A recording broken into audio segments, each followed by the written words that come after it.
Banjir SMA Negeri 5 Kota Sungai Penuh terapkan belajar mengajar secara daring. Puluhan jemaah Ansarud Daulah, jemaah Ansarus Suwariyah dan ex-Napiter baca ikrar setia NKRI.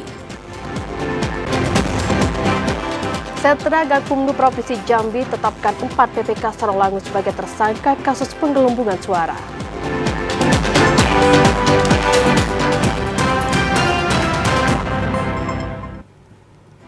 Assalamualaikum warahmatullahi wabarakatuh. Terima kasih Anda masih menyaksikan Jambi hari ini, edisi Rabu 1 Mei 2024. Ya, selain 3 topik utama tadi, tim redaksi kami juga telah menyiapkan sejumlah informasi penting dan menarik lainnya untuk Anda. Bersama saya, Septinita. Dan saya, Kirani Utari, inilah Jambi hari ini selengkapnya.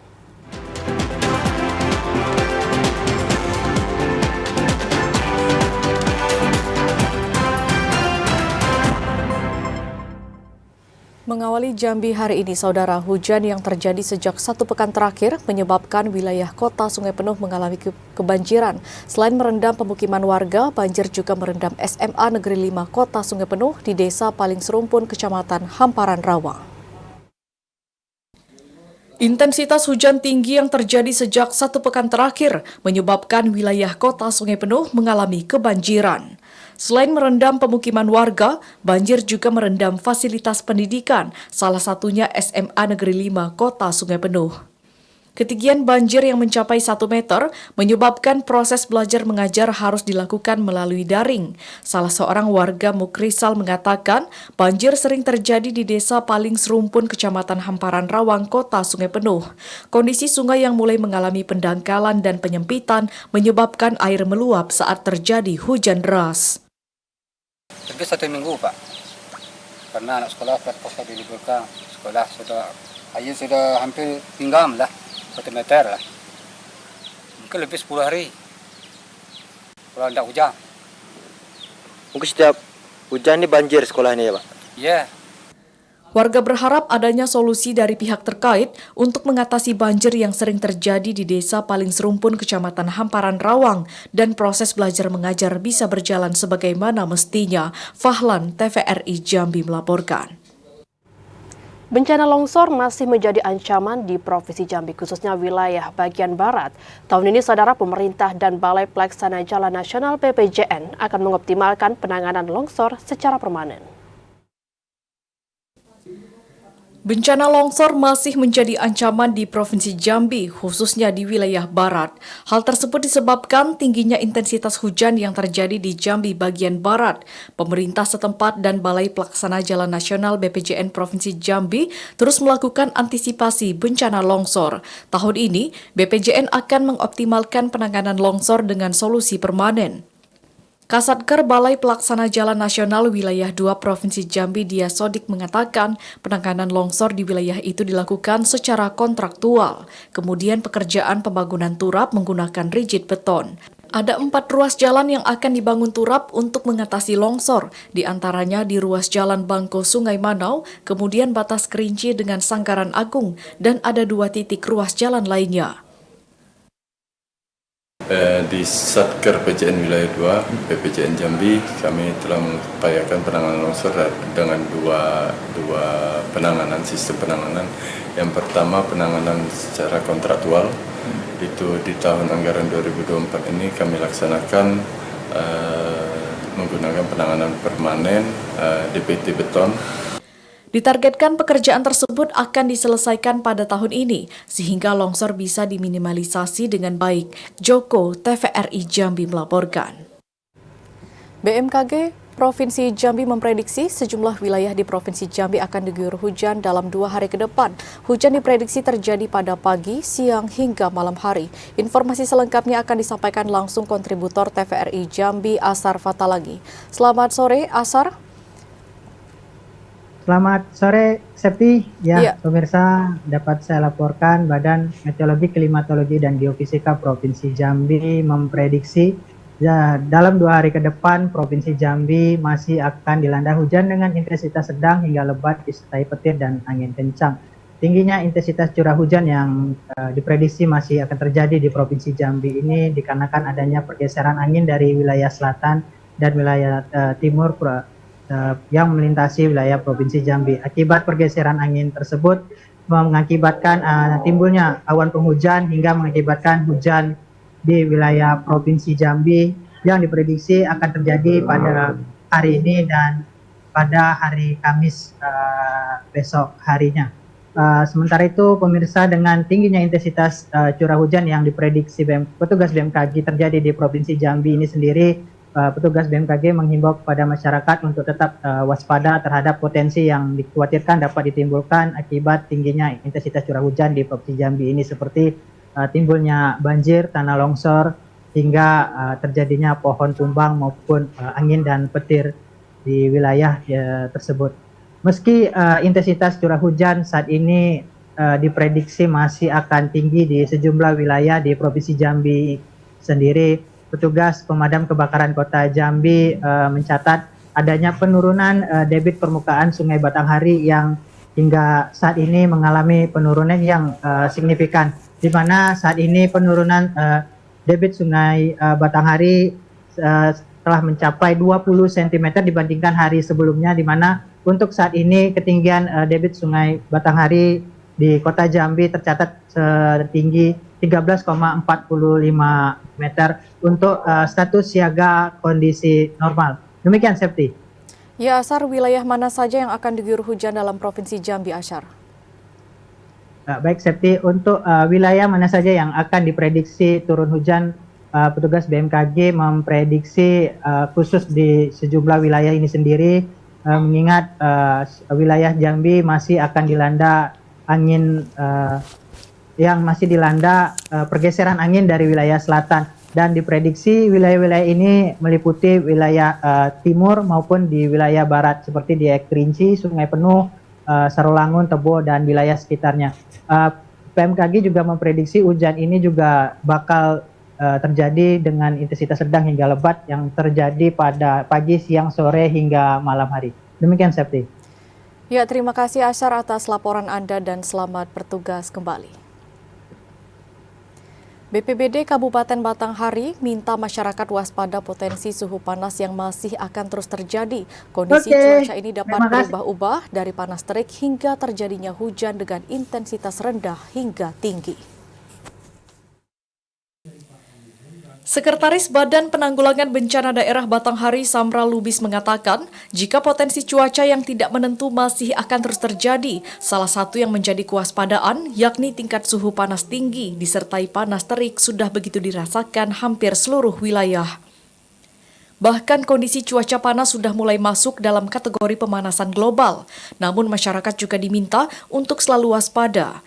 Berdasarkan perakiraan BMKG, cuaca panas juga dapat memicu terjadinya potensi hujan dengan intensitas rendah hingga tinggi disertai angin kencang seperti yang terjadi beberapa hari belakangan ini. Prediksi BMKG, perubahan cuaca dari panas ke hujan masih akan terjadi sampai awal bulan Mei. Fenomena-fenomena pemberitaan di media nasional, linknya dari BNPB, BPBD Provinsi maupun secara internal kita melihat di berita-berita media bahwa ada global warming. Prediksi oleh BMKG Provinsi Jambi sampai akhir April ke awal Mei itu. Samral juga mengatakan pihaknya akan terus melakukan update data terbaru terkait rilis BMKG terhadap perakiraan cuaca tersebut agar ke depan upaya pencegahan dini bencana dapat terus dilakukan. Adi Juniawan, TVRI Jambi melaporkan. Informasi lainnya, saudara, puluhan jemaah Ansarud Daulah, jemaah Ansarus Suariah hingga ex-Napiter mengikrarkan kesetiaan untuk NKRI dengan membacakan sumpah setia NKRI dan memberikan hormat hingga mencium bendera merah putih. Langkah ini menjadi bukti keseriusan mereka untuk meninggalkan segala bentuk aktivitas terorisme. Satgas Densus 88 Anti Teror Polri bersama Direktorat Intelkam Polda Jambi, pemerintah Provinsi Jambi dan Kabupaten Batanghari menggelar lepas baiat pembacaan sumpah ikrar setia NKRI kepada puluhan jemaah Ansarud Daulah, jemaah Ansarus Suariah dan ex-narapidana teroris yang dilaksanakan di Aula Kantor Bupati Batanghari Selasa siang kemarin. Kegiatan ikrar setia NKRI yang pertama kali dilaksanakan di Indonesia ini guna membuktikan keseriusan mereka untuk meninggalkan segala bentuk pemahaman terorisme, intoleransi, hingga pemahaman radikalisme. Selain pembacaan ikrar sumpah setia NKRI, para jemaah ini turut mencium dan memberikan hormat kepada bendera merah putih. Direktur Indensos Densus 88 Anti Teror Polri, Brigjen Pol Arief Mahfudi Harto mengatakan pada kegiatan ini sebanyak 30 orang mengucapkan ikrar setia NKRI dari jaringan Jemaah Ansarud Daulah dan Jemaah Ansarus Suwariyah, 6 orang eks-narapidana teroris dan deportan. Mereka memutuskan kesetiaan NKRI setelah diberikan pemahaman pendekatan secara langsung bahwasanya agama Islam itu tidak mengajarkan kebencian, melainkan mencintai kedamaian yang berlawanan terhadap pemahaman radikalisme. Sementara itu, Afik Julianto, salah seorang jemaah Ansarus Suwariyah, mengakui bersyukur telah menetapkan hati untuk kembali setia pada NKRI dan berharap adanya peran dari pemerintah agar terus membimbing menjadi lebih baik. Yang tadi saya katakan bahwa lepas bayat itu susah bagi mereka. Melepaskan apa yang menjadi keyakinannya itu benar sebelumnya, meskipun itu salah menurut kita, tetapi itu mencium bendera, menghormat bendera itu hal yang susah buat mereka. Tapi tadi dilakukan dengan penuh kesadaran, itu berarti kan dia benar-benar dari hatinya.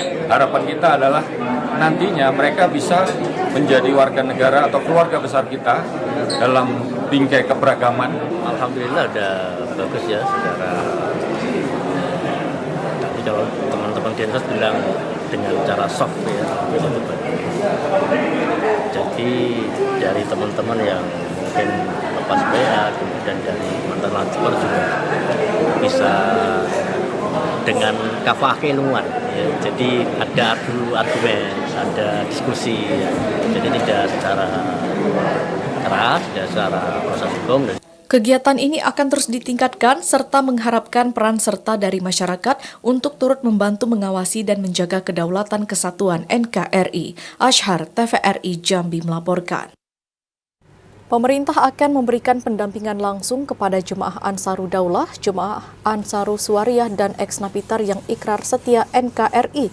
Jemaah dan eks-napiter itu akan diberikan pembinaan untuk memastikan tidak kembali ke pemahaman yang salah.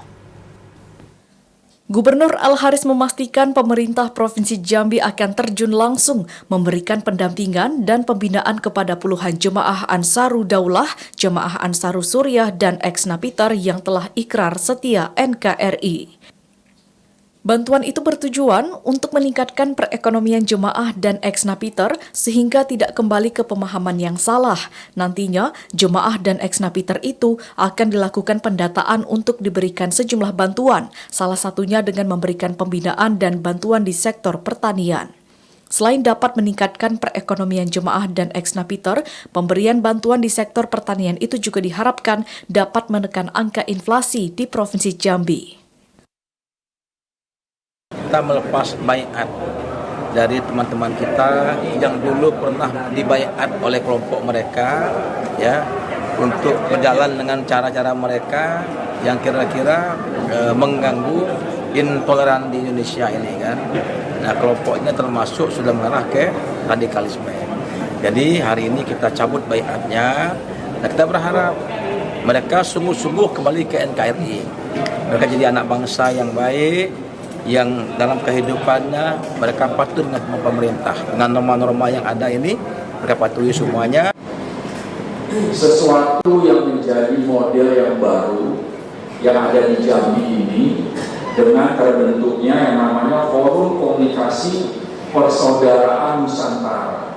Ini merupakan satu model bagaimana saudara-saudara kami eks-napiter dipersatukan di dalam Forum Komunikasi Persaudaraan Nusantara. Karena saya lihat saudara-saudara saya eks-napiter berkeinginan juga ingin membangun di bidang ekonomi, bidang pendidikan, bidang sosial. Sebelumnya, puluhan jemaah Ansarus Suwariyah, jemaah Ansarud Daulah dan eks-napiter mengucapkan ikrar setia NKRI. Jemaah dan eks-napiter itu mengucapkan sumpah di depan bendera merah putih sebagai bukti setia kepada kedaulatan kesatuan Republik Indonesia.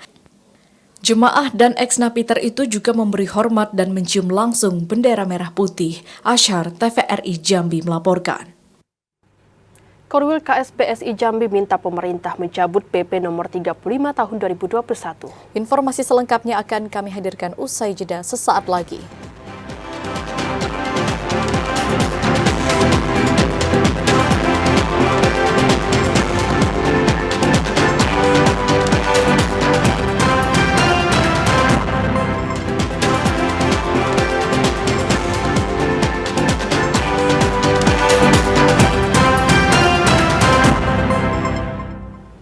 Terima kasih Anda masih menyaksikan Jambi hari ini.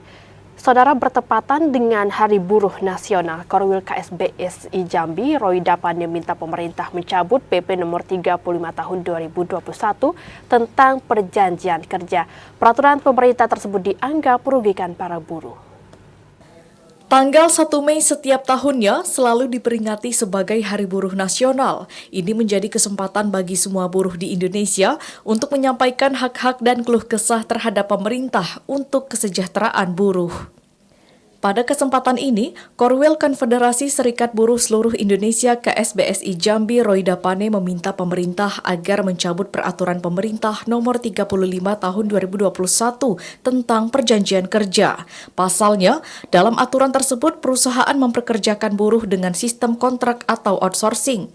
Peraturan itu dianggap akan membuat perusahaan menjadi semena-mena terhadap karyawan yang merugikan bagi para buruh.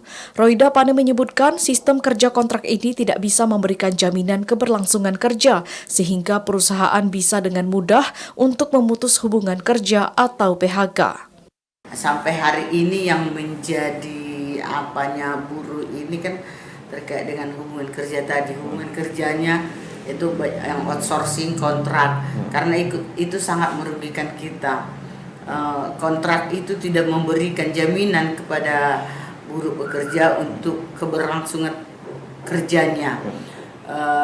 Dengan sistem kontrak, buruh tidak punya posisi tawar, karena kalau misalnya dia ketika perusahaan semena-mena dengan dia sewaktu kerja, untuk kedepannya kontrak tidak akan perpanjangkan. Hingga saat ini, para buruh di Provinsi Jambi masih jauh dari kata sejahtera. KSBSI menyatakan pemerintah belum benar-benar peduli terhadap para buruh. Joko, TVRI Jambi melaporkan. Tingkat kesejahteraan buruh di Provinsi Jambi khususnya Kabupaten Batanghari masih cukup memprihatinkan. Hal itu dikarenakan upah yang didapatkan buruh belum sebanding dengan tingginya kebutuhan hidup. Hari Buruh yang jatuh pada hari ini, 1 Mei 2024, menjadi momentum adanya perhatian pemerintah dalam meningkatkan kesejahteraan buruh. Bahkan sampai hari ini, tidak sedikit buruh yang menjalani kehidupan jauh dari kategori sejahtera.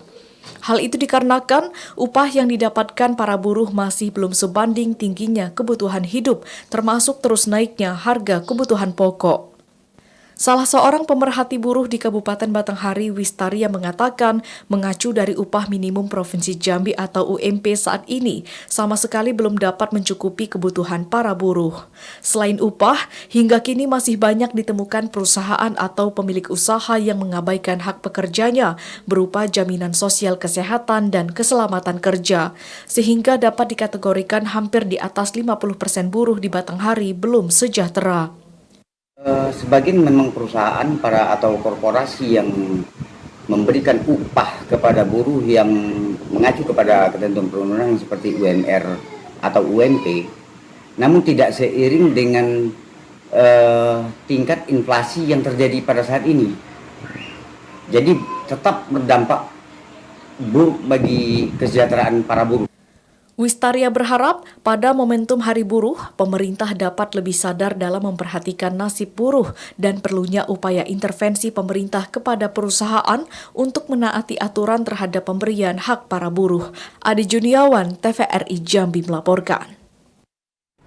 Beralih ke Kabupaten Tanjung Jabung Timur, saudara, sejumlah buruh nelayan pengangkut ikan bekerja di pelelangan ikan dan dermaga kecil di kampung laut.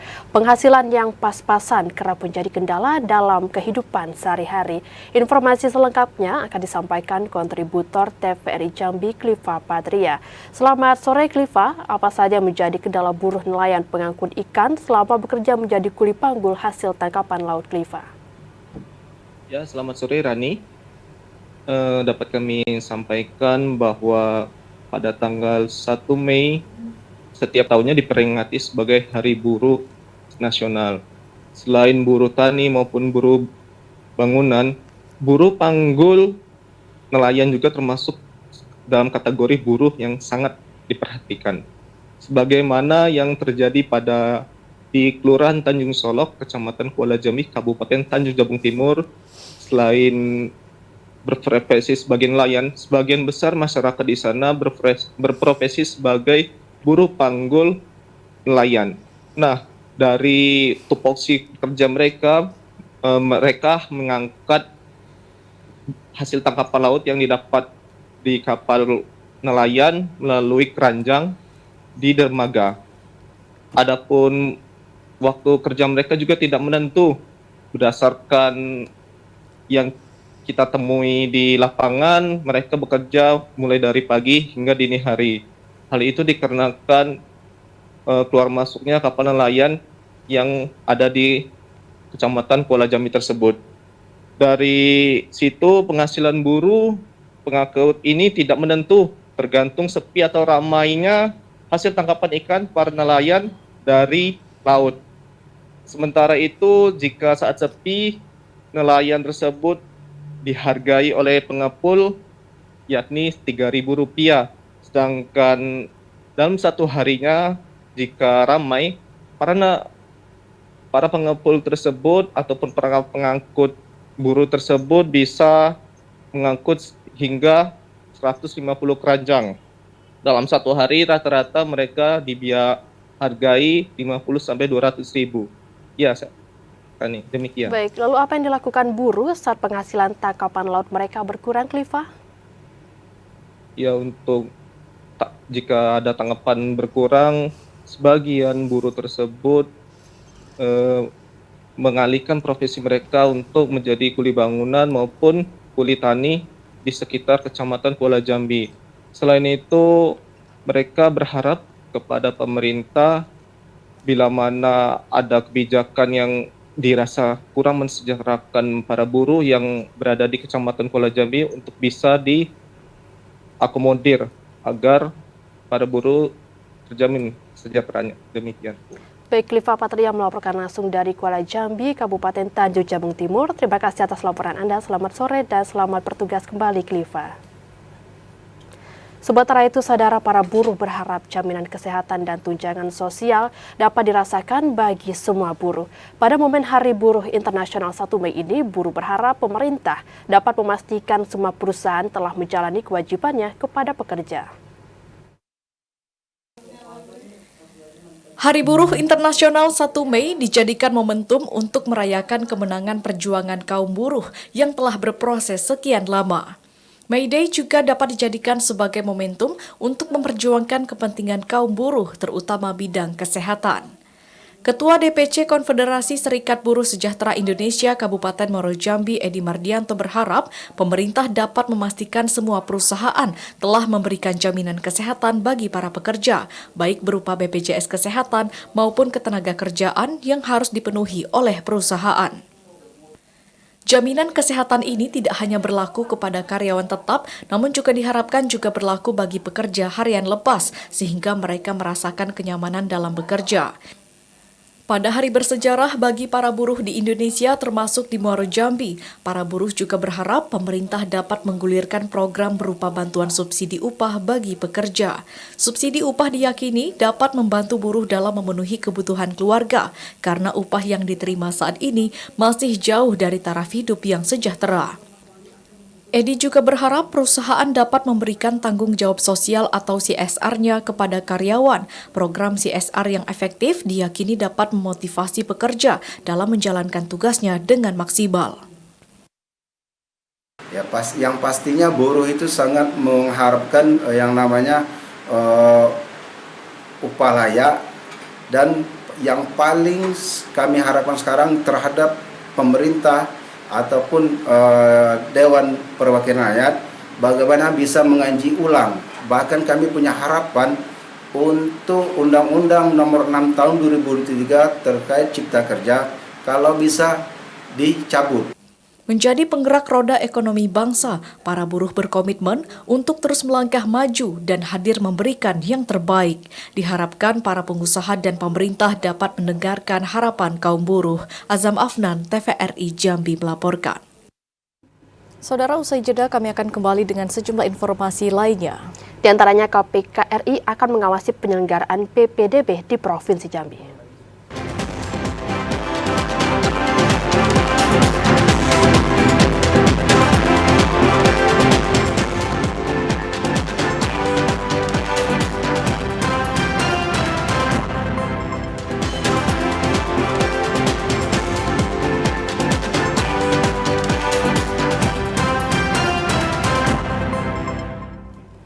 Terima kasih saudara, Anda masih bersama kami di Jambi hari ini. Masa pendaftaran PPK di KPU Muaro Jambi melalui Siakba berakhir pada Senin kemarin. Pada tahap awal ini, hanya 241 pendaftar yang dinyatakan lulus dan berhak melaju pada tahap verifikasi pemberkasan. Masa pendaftaran panitia pemilihan kecamatan PPK di aplikasi Sistem Informasi Anggota KPU dan Badan Ad Hoc Siakba resmi berakhir pada 29 April lalu. Berdasarkan data KPU Muaro Jambi, secara keseluruhan terdapat 387 pendaftar yang mendaftar di aplikasi Siakba KPU. Dari jumlah itu, hanya 241 yang dinyatakan lulus atau berhak melaju pada tahap penelitian administrasi. Ketua KPU Al-Mutakin mengatakan, pada masa verifikasi pemberkasan, pihaknya akan lebih teliti melihat rekam jejak dan memastikan calon PPK tidak terlibat dalam partai politik. Pengumuman hasil penelitian administrasi telah dijadwalkan pada 4 hingga 5 Mei mendatang. Syarat umum kan sudah jelaskan warga negara Indonesia, terus minimal umur 17 tahun, KTP berdomisili di wilayah kerja PPK gitu kan. Tapi yang ya sudah selesai di parpol itu 5 tahun itu baru bisa. Terus yang tidak terpidana itu kan dengan ancaman 5 tahun itu juga tidak boleh gitu. Al-Mutakin menambahkan, kebutuhan anggota PPK pada pilkada tahun ini hanya 55 orang yang tersebar di 11 kecamatan di Kabupaten Muaro Jambi. Azam Afnan, TVRI Jambi melaporkan. Tim Sentra Penegakan Hukum Terpadu Gakumdu Provinsi Jambi menetapkan 4 tersangka dalam kasus penggelembungan suara di Kabupaten Sarolangun. Proses penyidikan sudah selesai dan kini berkasnya dilimpahkan ke Kejaksaan. 4 orang oknum anggota Panitia Pemilihan Kecamatan atau PPK pada 2 kecamatan di Kabupaten Sarolangun telah ditetapkan sebagai tersangka dalam kasus penggelembungan suara. 4 anggota PPK tersebut yakni Ketua dan anggota Divisi Teknis PPK Kecamatan Sarolangun berinisial AR dan AF. Kemudian Ketua dan anggota Divisi Teknis PPK Kecamatan Pau berinisial MM dan YM. Anggota Bawaslu Provinsi Jambi Ari Jurniarman mengatakan, proses penyidikan sudah selesai dan berkasnya kini dilimpahkan ke Kejaksaan. Selanjutnya jika dinyatakan lengkap, maka akan dilimpahkan ke pengadilan. Ya, saat ini penyidik sudah menetapkan 4 tersangka, 2 di PPK Kecamatan Sarolangun, Ketua dan anggota Divisi Teknisnya, dan juga begitu di PPK Kecamatan Pau, Ketua dan juga anggotanya. Ya, ini dari hasil temuan kita kemarin di rekap provinsi kan, yang ternyata setelah kita sandingkan ada memang terjadi pergeseran suara. Nah, dari hasil itulah kemudian yang kita proses sesuai dengan ketentuan pidana. 4 tersangka dikenakan pasal 505 dan 551 Undang-Undang Nomor 7 Tahun 2017 tentang pemilihan umum yang mengatur tentang tindak pidana pemilu. Namun dikarenakan ancamannya di bawah 3 tahun penjara, maka tersangka belum ditahan. Sebelumnya, keempat tersangka dinyatakan bersalah karena melakukan pergeseran suara di Kecamatan Sarolangun dan Kecamatan Pau. Hal ini berdasarkan hasil temuan dari Sentra Gakumdu pada rekapitulasi perolehan suara tingkat Provinsi Jambi beberapa waktu lalu. Yogi Ramadhani, TVRI Jambi melaporkan. KPK RI akan melakukan pengawasan penyelenggaraan PPDB di Provinsi Jambi. Pengawasan itu dilakukan untuk memberikan pelayanan PPDB yang optimal bagi seluruh masyarakat tanpa adanya konflik kepentingan maupun intervensi dari pihak manapun. Untuk memastikan pelaksanaan penerimaan peserta didik baru PPDB tahun 2024 terselenggara dengan baik, transparan, dan berpihak pada kepentingan masyarakat, Komisi Pemberantasan Korupsi Republik Indonesia telah berkomitmen untuk melakukan pengawasan penyelenggaraan PPDB di Provinsi Jambi.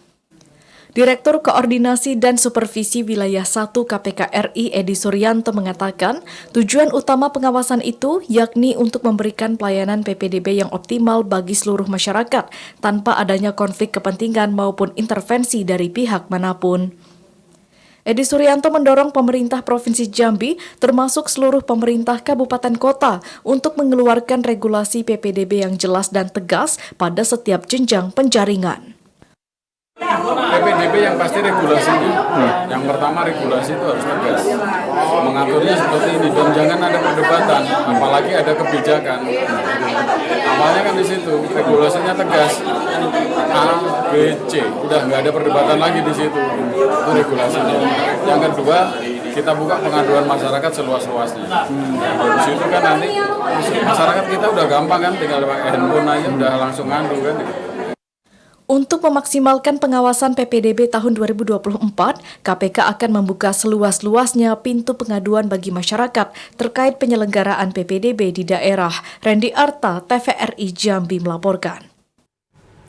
Seorang warga Sungai Ruan, Kecamatan Marosebu Ulu, Kabupaten Batanghari diringkus polisi. Pria berusia 47 tahun ini ketahuan mengedarkan narkoba di kawasan tersebut. Ade, warga Sungai Ruan, Kecamatan Marosebu Ulu, Kabupaten Batanghari diringkus tim Subdit 2 Ditres Narkoba Polda Jambi. Pria berusia 47 tahun ini kedapatan memiliki narkoba jenis sabu seberat 19 gram. Pengungkapan ini berawal dari informasi masyarakat terkait peredaran narkoba di kawasan tersebut. Setelah proses penyelidikan, polisi mendapati tempat yang diduga dijadikan transaksi. Saat di lokasi, polisi mendapati pelaku dengan barang bukti sabu. Diduga pelaku akan mengedarkan sabu tersebut. Polisi juga masih menyelidiki jaringan narkoba pelaku. Jadi kronologis penangkapan, bahwa anggota Subdit 2 ini pertama mendapatkan informasi itu pada hari Jumat tanggal 19 April 2024. Kemudian mereka melakukan penyelidikan. Akhirnya pada tanggal 20 April 2024 pada saat sudah satu informasi tersebut, maka dilakukanlah penangkapan atau upaya paksa terhadap tersangka bernama Adi di kediamannya.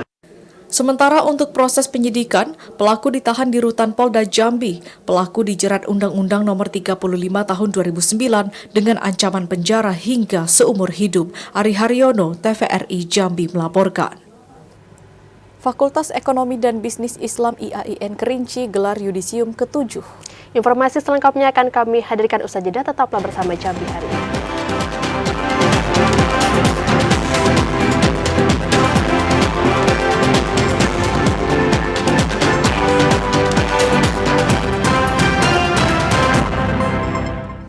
Anda kembali bergabung bersama kami dalam segmen advertorial. Pemerintah Kabupaten Kerinci dan pemerintah Provinsi Jambi menggelar acara Halal Bihalal. Kegiatan tersebut bertujuan untuk memperkuat kerjasama dan menjaga sinergitas antara pemerintah provinsi dan kabupaten. Wakil Gubernur Jambi Abdullah Sani kemarin menghadiri acara Halal Bihalal antara pemerintah Provinsi Jambi dengan pemerintah Kabupaten Kerinci. Kegiatan yang berlangsung di ruang pola kantor Bupati Kerinci tersebut bertujuan untuk memperkuat kerjasama dan menjaga sinergitas serta menciptakan suasana yang harmonis antara pemerintah Kabupaten Kerinci dan pemerintah Provinsi Jambi. Penjabat Bupati Kerinci Asraf mengatakan, Halal Bihalal merupakan suatu tradisi yang dilaksanakan setelah Hari Raya Idul Fitri. Kegiatan ini juga sangat penting untuk menjaga silaturahmi dan semangat kebersamaan dalam memajukan daerah. Wakil Gubernur Jambi Abdullah Sani mengatakan tradisi halal bihalal ini diharapkan dapat menjadi momentum untuk memperkuat kerjasama dan menjaga sinergitas antara pemerintah Kabupaten Kerinci dan pemerintah Provinsi Jambi. Kegiatan halal bihalal pemerintah Provinsi Jambi dan pemerintah Kabupaten Kerinci diakhiri dengan ceramah agama dan bersalam-salaman. Ilwan TVRI Jambi melaporkan. Fakultas Ekonomi dan Bisnis Islam Institut Agama Islam Negeri Kerinci menggelar Yudisium ke-7 tahun 2024. Berbekal ilmu yang didapatkan selama perkuliahan, para mahasiswa yang mengikuti Yudisium diharapkan dapat bersaing di dunia kerja dan memberikan sumbangsi ilmu yang nyata bagi masyarakat. Fakultas Ekonomi dan Bisnis IAIN Kerinci menggelar Yudisium ke-7. Kedatangan para tamu undangan di acara Yudisium disambut dengan tarian sekapur sirih dari mahasiswa Fakultas Ekonomi dan Bisnis IAIN Kerinci. Yudisium merupakan tahapan akademik yang harus dilalui oleh mahasiswa IAIN Kerinci sebelum mengikuti wisuda. Yudisium ke-7 tahun 2024, Fakultas Ekonomi dan Bisnis IAIN Kerinci meluluskan 150 mahasiswa yang terdiri dari 54 mahasiswa jurusan Perbankan Syariah dan 96 mahasiswa dari jurusan Ekonomi Syariah.